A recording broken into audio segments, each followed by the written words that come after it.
आज हम लोग पढ़ेंगे संविधान के परिचय के बारे में, थोड़ा सा संविधान के विषय में जानेंगे। तो सबसे पहले संविधान क्या है इसके विषय में जानेंगे। संविधान जो है वो किसी भी देश का नियम कानून जो है उस पर निर्भर करता है, बनाता है कि किस प्रकार से कोई भी देश जो है किसी भी क्रियाकलाप का संचालन करता है। अब सबसे पहले जो संविधान बना था, सबसे पहले जो संविधान लागू हुआ था वो अमेरिका का बना था और लागू हुआ था, कब लागू हुआ था? 1789 में, जब फ्रांस की क्रांति हो रही थी उसके समय। तो दुनिया का सबसे पहला संविधान कब बना था? 1789 में। किस क्रांति के समय? फ्रांस की क्रांति के समय। और वो दुनिया का सबसे छोटा संविधान है। और हम लोग आते हैं भारत के संविधान पर। तो भारत का जो संविधान है वो 26 नवंबर 1949 को बनकर तैयार हो गया था, लेकिन लागू कब हुआ था? 26 जनवरी 1950 को ये लागू हुआ था। और ये दुनिया का सबसे बड़ा संविधान, जो भारत का संविधान है वो क्या है? दुनिया का सबसे बड़ा संविधान। ये दुनिया का सबसे बड़ा संविधान है, दुनिया का सबसे बड़ा संविधान, बड़ा संविधान।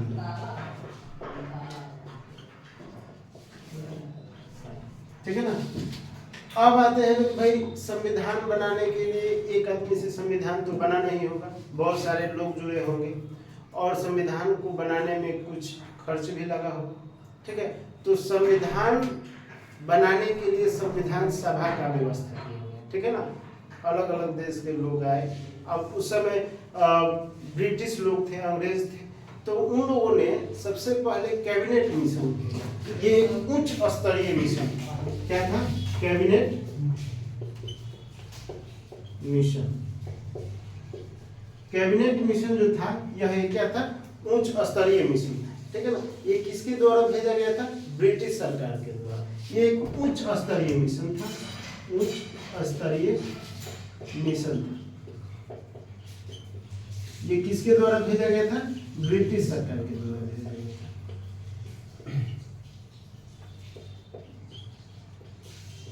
ब्रिटिश सरकार ने इसको भेजा था। अब हम लोग चर्चा करेंगे कि इसमें हुआ क्या था कैबिनेट मिशन में।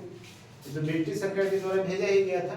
इसमें ये कहा गया था कि भाई भारत को स्वतंत्रता की योजना बनाई गई थी कि इसको आज़ादी दिया जाए, तो किस प्रकार से कुछ ना कुछ तो नियम कानून बनाना होगा। तो वो जो कैबिनेट मिशन आया था इसमें 3 लोग शामिल थे। अब 3 लोग कौन कौन थे? तो पैथिक लॉरेंस थे,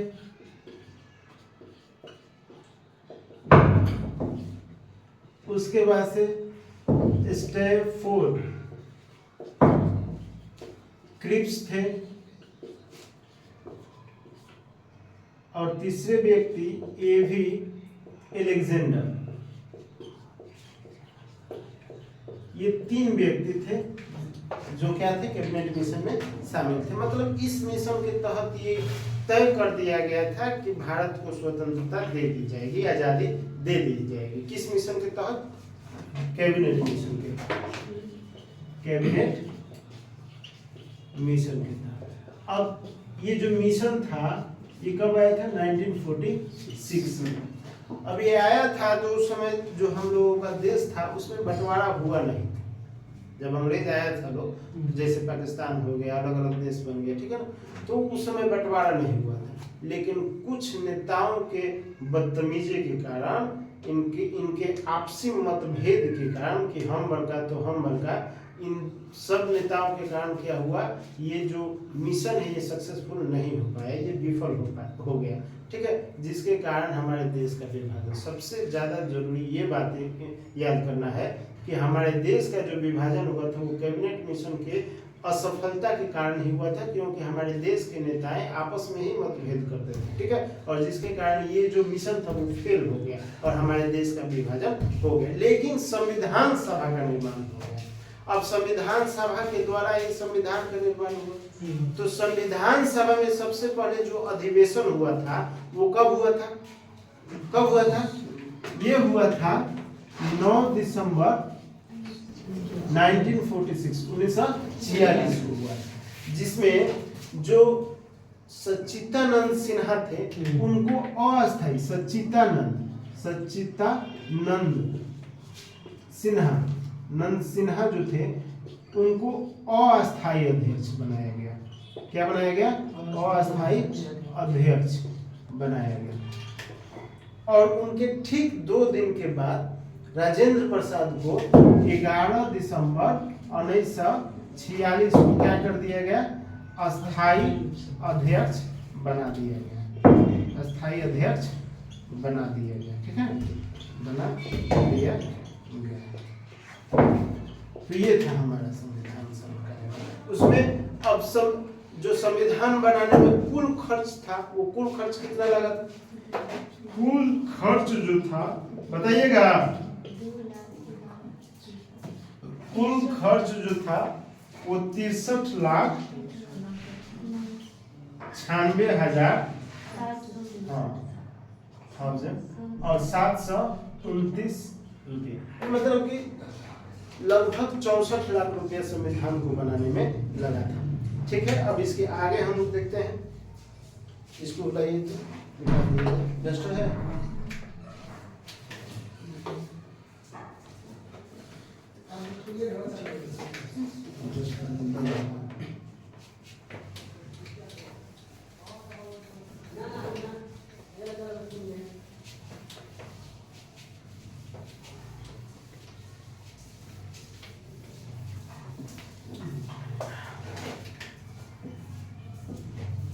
अब ये बातें जान के इतनी बात हम लोग जाने। अब आते हैं लोग संविधान के कुछ आगे। इसको बनाने में समय कितना लगा था? ये जो संविधान बनाने में जो समय था वो 2 साल 11 महीने 18 दिन लगा था। ठीक है ना, ये इतना समय लगा था। अब संविधान के प्रारूप समिति यानी कि संविधान का जो भी था उसमें धर्मनिरपेक्ष रखा गया है। कोई भी धर्म को सबसे अधिक दर्जा नहीं, सभी धर्म को समान दर्जा दिया गया था। उसके बाद से इसमें कोई बड़ा नहीं है, कोई छोटा नहीं है, सभी संप्रभु लोग हैं। यहाँ पर किसी को मतलब किसी से विभेद नहीं माना गया था। तो इसको हम लोग कहते हैं प्रस्तावना। अब देखिए संविधान के प्रारूप। अब प्रारूप समिति के जो अध्यक्ष थे, वो कौन थे? वो डॉक्टर भीमराव अंबेडकर थे। कौन थे? डॉक्टर भीमराव अंबेडकर।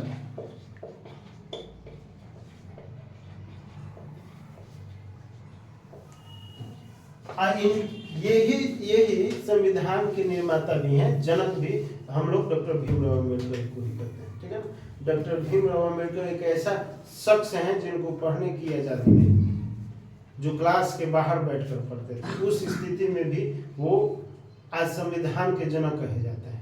और आज के समय में क्या होता है, हम सबको सारे फैसिलिटी मिलते हैं, टेबल कुर्सी, सारे अच्छे टीचर अब यूट्यूब पे मौजूद हो गए, ऑनलाइन आपको मिलते हैं, लेकिन फिर भी पढ़ाई नहीं हो पा रहा है। क्यों नहीं हो पा रहा?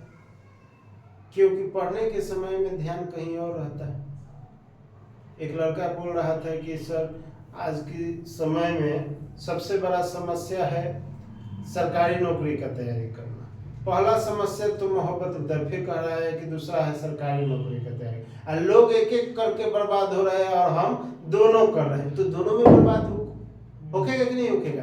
कम से कम देखिए, पढ़ाई करते समय हम लोग का एज ऐसा होता है कि उस समय में हार्मोनल स्राव जो होते हैं अत्यधिक होते हैं। ठीक है ना, जितना हमारा जैसे 17 से 21 के बीच में अधिक मात्रा में हार्मोन स्राव होते हैं, जिससे हमारा ध्यान भी भटकता है, लेकिन उसी में जो अपने आप पर कंट्रोल रखता है, सफलता उसी को मिलता है। समझ रहे हैं ना? तो यही बात है कि पढ़ाई करने का समय और हार्मोन अधिक स्रावित होने का समय एक ही है, लेकिन हम लोगों को अपने लक्ष्य पर ध्यान रखना है। भटकाव आएगा लेकिन भटकाव में नहीं जाना है। देखिए, प्रारूप समिति के जो अध्यक्ष हैं वो डॉक्टर भीमराव अंबेडकर हैं। वहीं अगर संचालन समिति के संचालन समिति के अध्यक्ष और एक झंडा समिति के जो अध्यक्ष थे, ये दोनों थे राजेंद्र प्रसाद। कौन थे? राजेंद्र प्रसाद थे। राजेंद्र प्रसाद, ठीक है ना। और संघ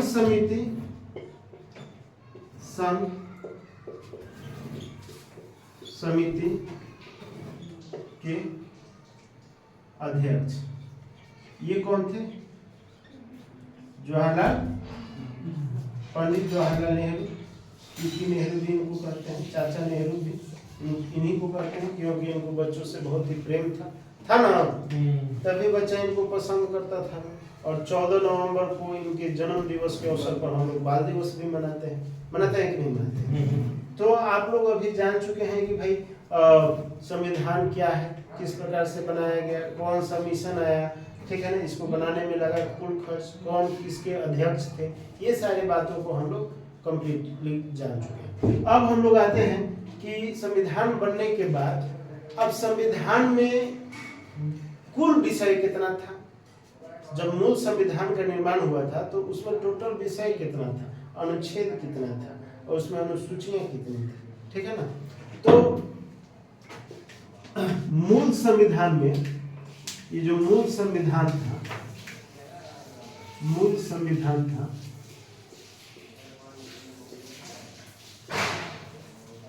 उसमें 22 भाग थे। भाग कितना थे? भाग थे 22, ठीक है ना। और अनुच्छेद कितने थे? अनुच्छेद थे 395। और अनुसूचियां कितनी थी?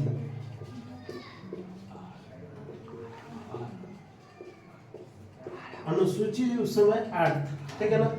अब जो वर्तमान समय है, ये मूल संविधान था, अब वर्तमान संविधान में कुछ संशोधन हुआ, ठीक है ना, और संशोधन करके इसमें कुछ चेंजेस किए गए हैं। तो अब भाग जो है वो 22 से बढ़कर कितना हो गया है? 25 भाग हो गया, ठीक है।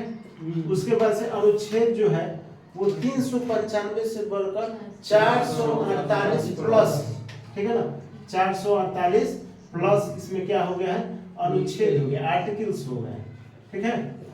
उसके बाद अब अनुसूचियां पूछा जाए तो 8 से बढ़कर कितने हो गए? 12 हो गए हैं। ये अनुसूचियां हैं,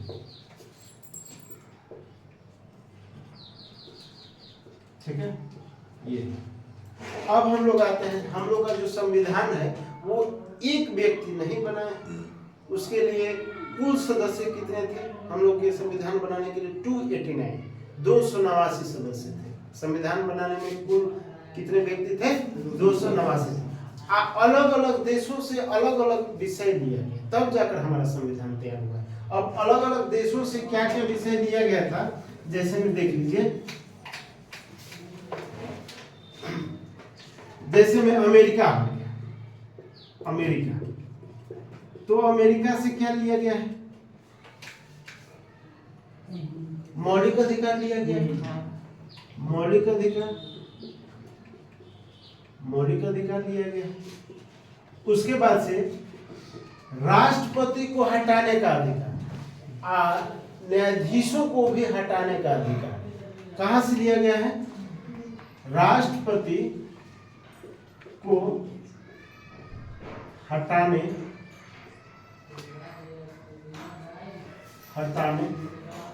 एवं न्यायाधीश को हटाने का अधिकार, ये कहां से लिया गया है? अमेरिका का। अब संविधान में और भी चीज, जैसे दक्षिण अफ्रीका हो गया,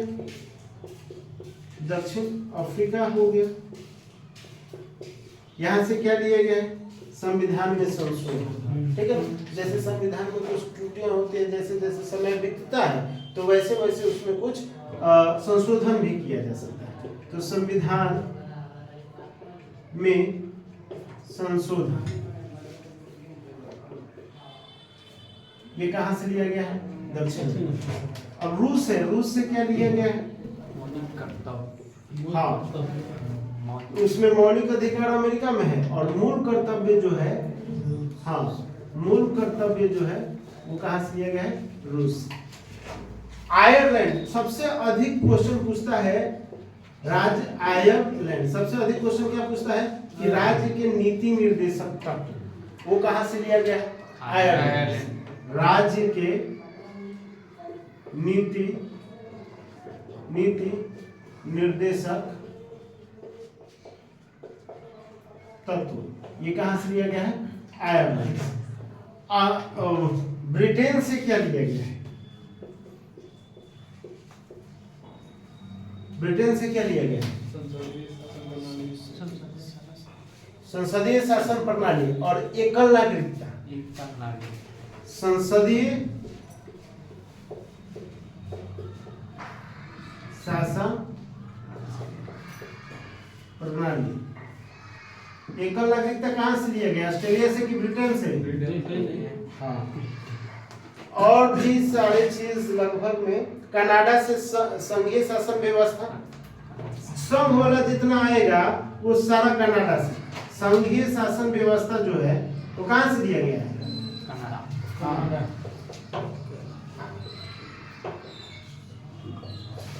ऑस्ट्रेलिया से क्या लिया गया है? प्रस्तावना, प्रस्तावना की भाषा है ना। ऑस्ट्रेलिया से क्या लिया गया है?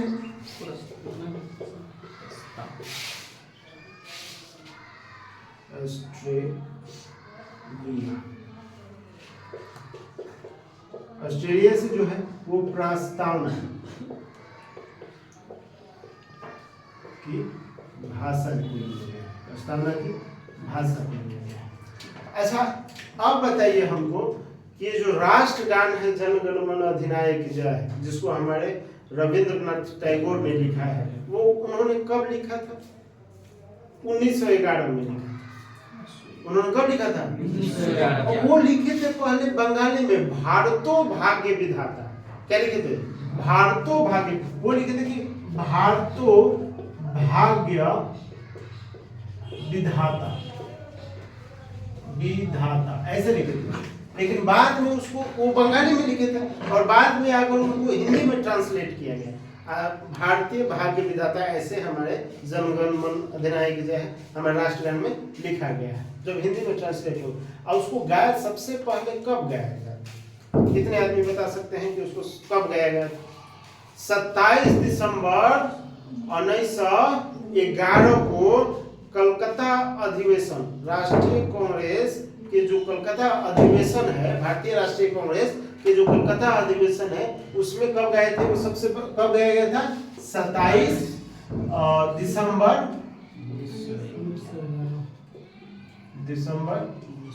1911, ठीक है ना। कल भारतीय राष्ट्रीय कांग्रेस के, भारतीय राष्ट्रीय कांग्रेस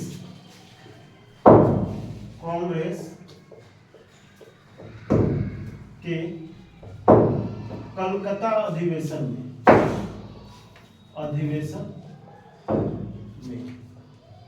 ठीक है, ये उस समय का, ठीक है ना। तो ये था हमारा कुछ संविधान का परिचय, ठीक है। अब हम लोग बारी बारी से जो अनुच्छेद है, इंपॉर्टेंट अनुच्छेद जो कि एग्जाम में पूछे जाने वाले हैं, उसको हम लोग पढ़ेंगे।